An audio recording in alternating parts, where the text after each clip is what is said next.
ఇంతకుముందు కంపెనీలు రావడానికి, పెట్టుబడులు రావడానికి నారా చంద్రబాబు నాయుడు బ్రాండ్ అంబాసిడర్గా ఉండేవాళ్ళండి. ఈ రోజు ఆయనకి మించి తండ్రికి తగ్గ తనయుడిగా కాకుండా తండ్రిని మించిన తనయుడిగా ఈ రోజు కంపెనీలు కానీ పెట్టుబడులు కానీ మనం చూస్తున్నాం.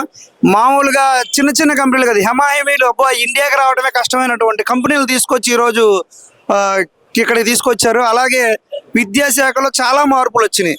ఇంతకు ముందు గాలికి వదిలేశారు, ఇప్పుడు విద్యాశాఖలో అసలు చాలా మార్పులు వచ్చినాయి. దాన్ని ఇంకా ఇంకా మారుస్తామని కూడా చెప్తున్నారు. ఇంకో 2 ఏళ్ళు ఇంకా మార్పులు చేస్తూ ఉన్నారు. చాలా బాగుంది విద్యా సంస్థ. ఇవాళ స్టూడెంట్స్ కానీ ప్రతి ఒక్కరు చదువుకోవాలని ఇంట్రెస్ట్ కలిగి చదువుకునే ప్రతి ఒక్క స్టూడెంట్ కూడా సంతృప్తిగా ఉన్నారు. మరి ఓవరాల్ గా కూటమి ప్రభుత్వ పనితీరు ఎలా అనిపించింది, మీరేమంటారు?